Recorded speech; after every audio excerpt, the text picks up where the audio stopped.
The rain drummed against the windows of Chez Laurent, San Francisco's most exclusive French restaurant, as our family gathered around the elegant table to celebrate my youngest sister Natalie's graduation from Stanford Medical School.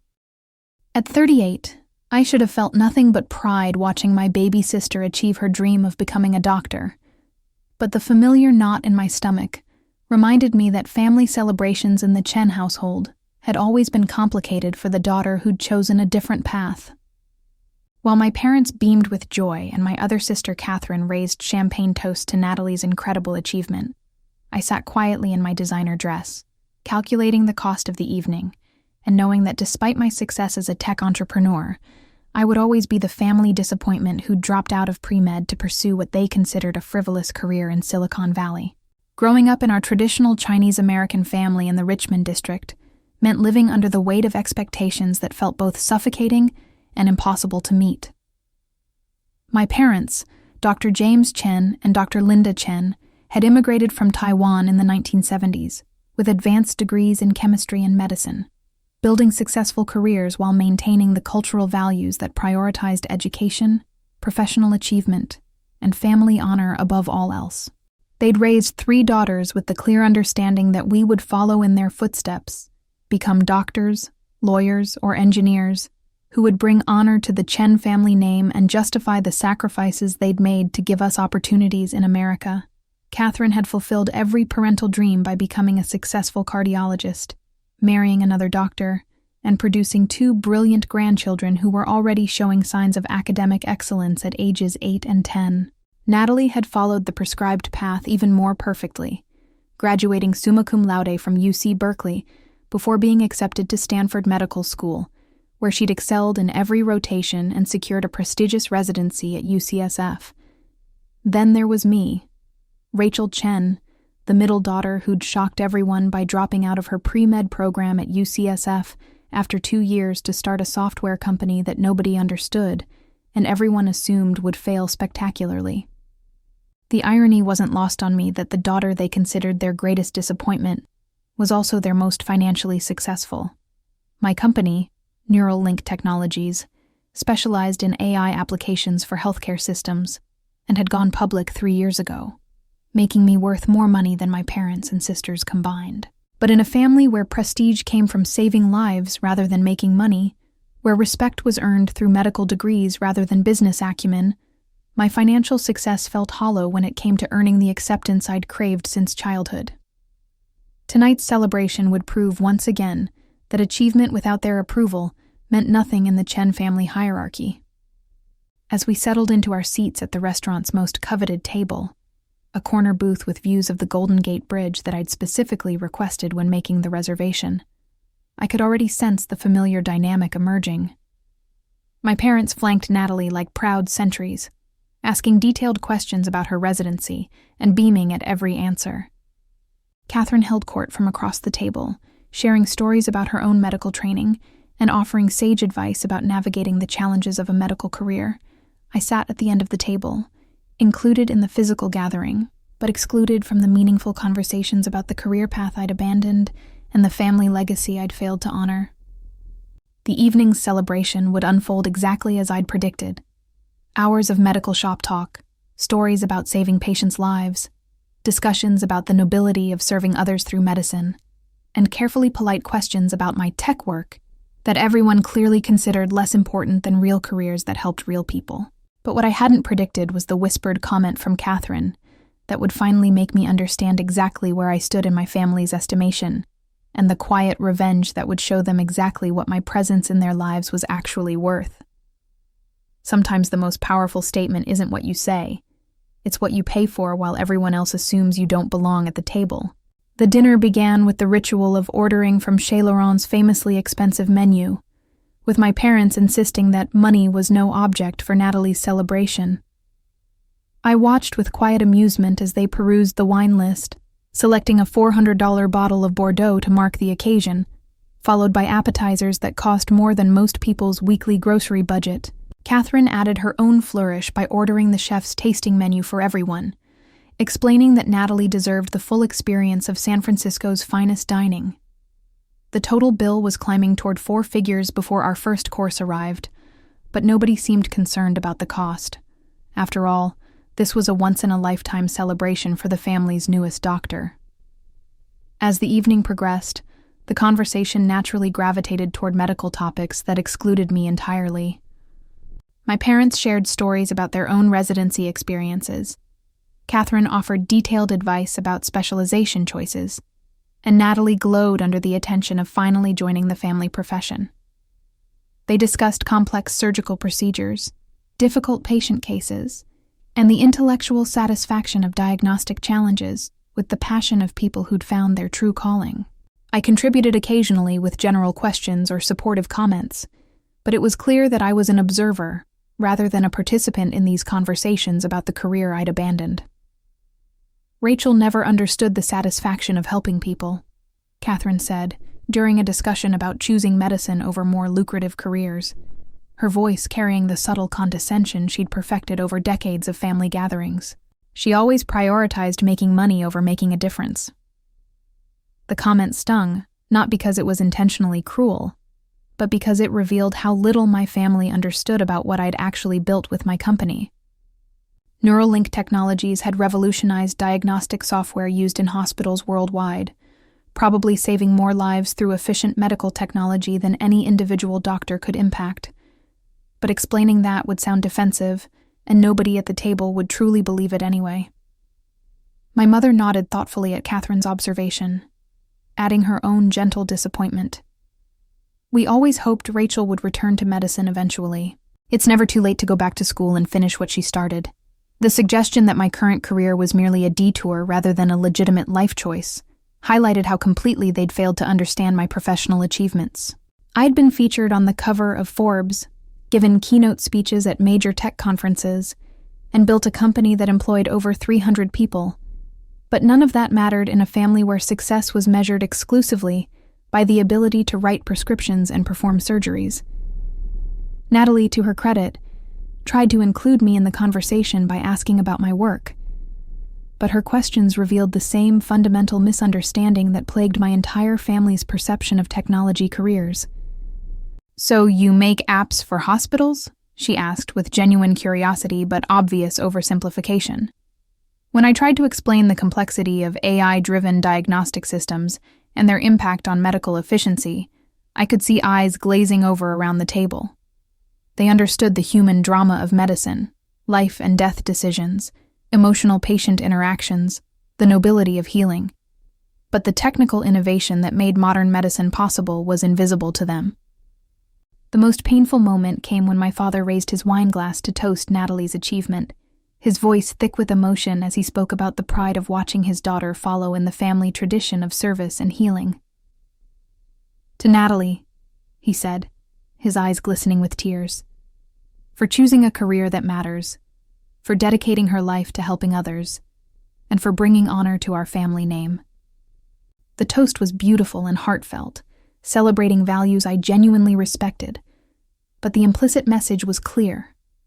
Careers that mattered were medical careers, service meant treating patients, and family honor came from following predetermined paths rather than creating new ones. As we raised our glasses in celebration, I realized that 15 years of professional success had done nothing to change my family's fundamental assessment of my life choices. The main course arrived with all the ceremony that Chez Laurent was famous for, perfectly plated dishes that looked like edible art, accompanied by detailed explanations from our server about ingredients and preparation methods.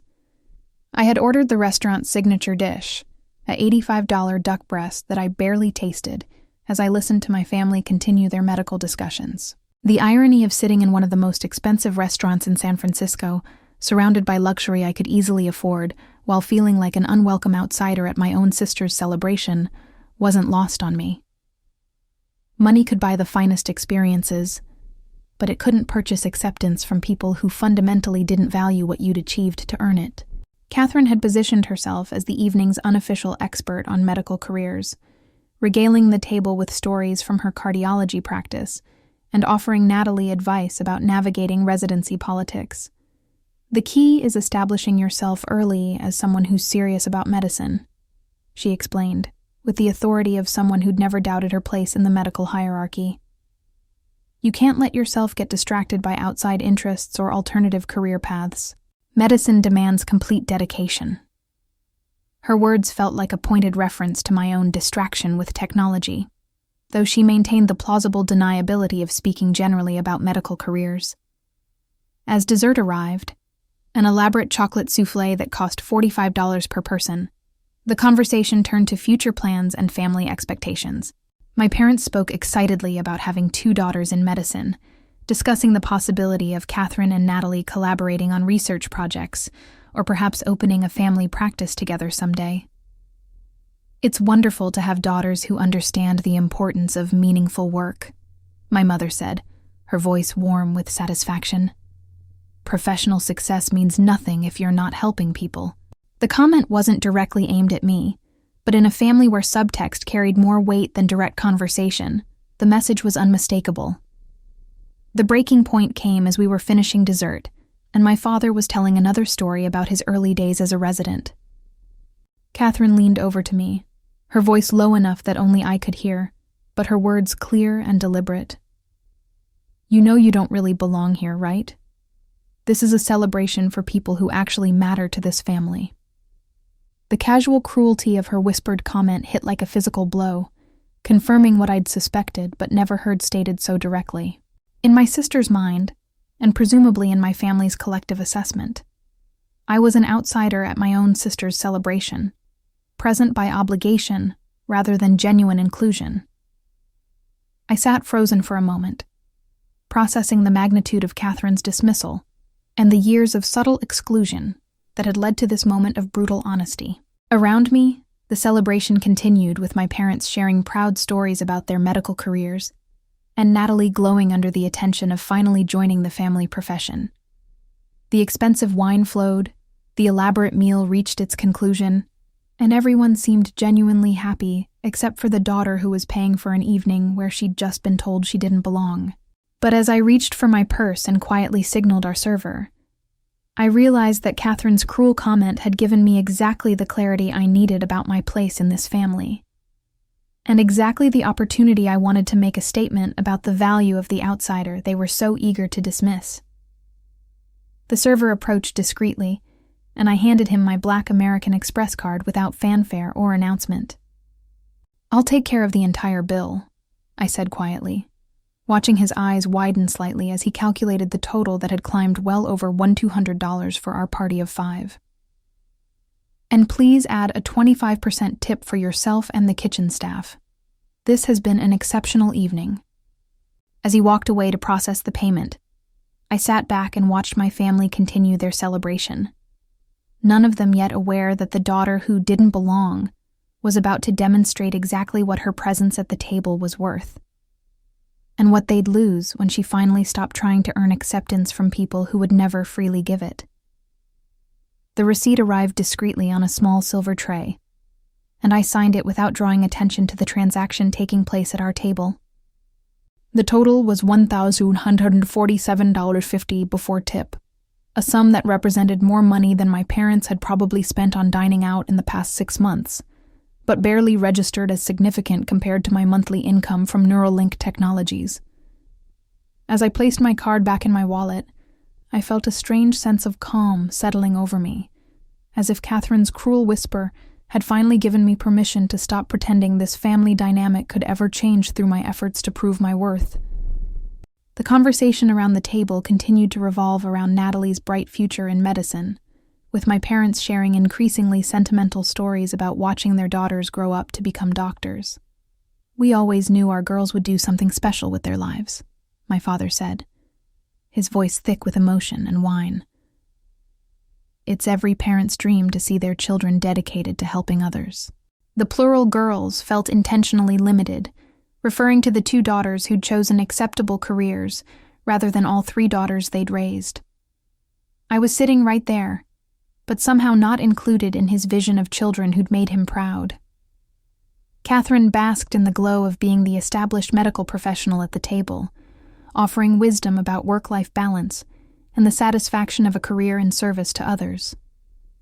"There's nothing like the feeling of saving a life," she said, with the serene confidence of someone whose career choice had never been questioned. Money and material success feel hollow compared to the knowledge that your work actually matters.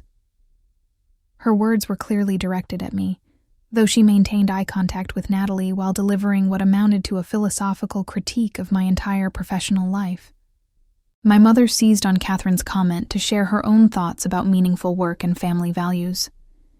"Your father and I always taught you girls that success isn't measured by bank accounts or fancy titles," she said, completely oblivious to the irony that we were sitting in one of the most expensive restaurants in the city. "True success comes from using your talents to help people who need it most." The lecture about values felt particularly rich, coming from someone whose daughter was quietly paying for the privilege of being excluded from their definition of family success. As the evening wound down, and our server began clearing the remnants of our elaborate meal, my father reached for his wallet with the confident assumption that he would handle the bill for his daughter's celebration. "This has been wonderful," he announced. "Let me take care of dinner. It's the least I can do for our new doctor." The gesture was generous and appropriate, exactly what any proud father would do for such an important milestone, except that the bill had already been paid by the daughter he'd forgotten to include in his toast about children who'd made him proud. "Actually, Dad," I said quietly, speaking for the first time in nearly 30 minutes, "I already took care of it." The simple statement hung in the air as everyone processed what I'd said. My father's hand froze halfway to his wallet.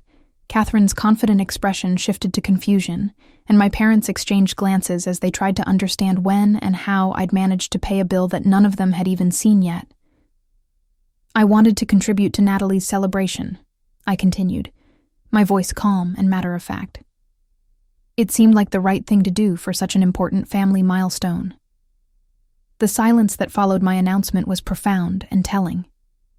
My father slowly returned his wallet to his jacket pocket, clearly struggling to process the implications of my gesture.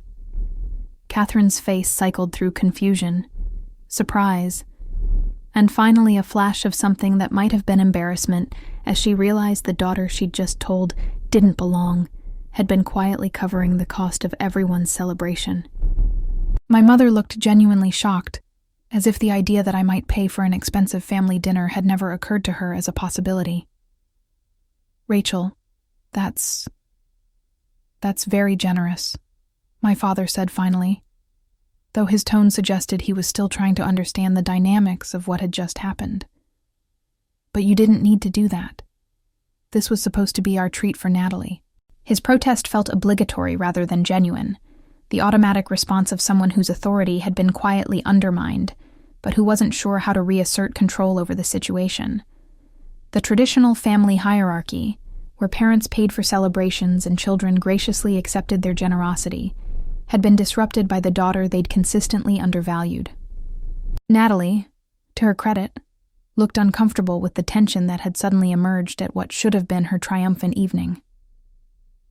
"You really didn't have to pay, Rachel," she said softly, though her gratitude seemed genuine rather than reluctant. "That's incredibly thoughtful of you."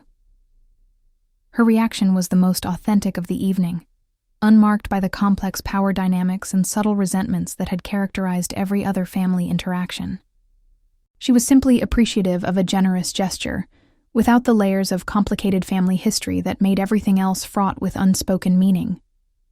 Catherine, however, looked genuinely troubled by this turn of events, probably realizing that her whispered cruelty had been delivered to someone who was simultaneously covering the cost of her evening out. "I don't understand," she said, addressing me directly for the first time all evening. "When did you even have time to pay? We've all been sitting here together." Her question revealed how completely she'd dismissed my presence at the table. So thoroughly had she written me off as irrelevant that she'd stopped noticing my actions entirely. "I signaled our server during dessert," I replied calmly, meeting her gaze with steady confidence. "It's really not complicated when you know how restaurants work." The subtle edge in my voice carried just enough challenge to make clear that I'd heard her earlier comment and was responding to it, though not directly enough to create an open confrontation. Catherine's face flushed as she apparently remembered her whispered assessment of my belonging at this family gathering. now colored by the uncomfortable knowledge that the outsider had been bankrolling her inclusion. My mother tried to restore harmony to the table with the diplomatic skills she'd perfected over decades of managing family dynamics. "Well, this has been a lovely evening celebrating Natalie's achievement," she said with forced brightness. "It's wonderful that we could all be here together for such an important milestone." But her attempt to smooth over the tension couldn't erase the fundamental shift that had occurred. The daughter they'd consistently dismissed had just demonstrated a level of financial capability that none of them could match, while simultaneously calling attention to their casual exclusion of her from the family narrative they'd spent all evening constructing. As we prepared to leave the restaurant, I felt a strange sense of liberation that surprised me with its intensity. For the first time in my adult life, I'd stopped trying to earn my family's approval and had simply acted from my own sense of what was appropriate and generous. The bill I'd paid wasn't just about money. It was about demonstrating my value to people who'd never bothered to calculate what my presence in their lives was actually worth. And more importantly, it had shown me that I no longer needed their validation to know my own worth, regardless of whether they ever chose to recognize it. As we stood outside Chez Laurent waiting for our cars to arrive from the valet, the San Francisco fog was rolling in from the bay, creating an appropriately dramatic backdrop for what felt like a pivotal moment in our family's dynamic. The evening's celebration had taken an unexpected turn, and everyone seemed to be processing the implications of my quiet financial intervention in different ways. My parents stood close together, engaged in what appeared to be a whispered conversation about logistics and obligations. Natalie checked her phone for messages from friends who wanted to continue celebrating her graduation. Catherine stood slightly apart from the group, looking uncomfortable in a way I'd rarely seen from my usually confident older sister. The valet arrived with my Tesla first, a sleek Model S that represented the kind of understated luxury I'd learned to appreciate as my company's success had grown. As I tipped the valet and prepared to leave, my father approached with the hesitant manner of someone who wanted to address what had happened, but wasn't sure how to begin the conversation. "Rachel," he said, his voice carrying a complexity I couldn't quite read. "I want you to know that your gesture tonight was significant. Natalie's celebration meant a lot to all of us, and your contribution made it possible for us to enjoy such a special evening together." His words felt like the closest thing to acknowledgement I'd received all evening, though they carefully avoided any direct reference to the family dynamics that had made my gesture necessary rather than simply generous. "I'm glad I could help make Natalie's night special," I replied diplomatically. "She's worked incredibly hard to get here, and she deserves to be celebrated." My response maintained the same careful neutrality that had characterized most of my family interactions over the years. Supportive but not revealing, generous but not demanding recognition for that generosity. Catherine approached as I was about to get into my car, her expression suggesting she'd spent the past few minutes grappling with the uncomfortable realization that her behavior had been witnessed and would have consequences. "Rachel, I wanted to say," she began, then stopped, apparently struggling to find words for an apology she didn't want to make but knew was necessary. Tonight was supposed to be about celebrating Natalie, and I may have gotten carried away with family pride. If I said anything that seemed... She trailed off again, unable or unwilling to directly address her whispered cruelty. "Catherine," I said, my voice gentle but firm, "you said exactly what you meant, and I heard exactly what you intended. The only thing that's changed is that you now know who paid for the evening where you told me I didn't belong." Her face flushed with embarrassment as I made the connection explicit, but I continued before she could respond. "I don't need an apology that you don't mean, and I don't need acceptance that has to be earned through financial demonstrations.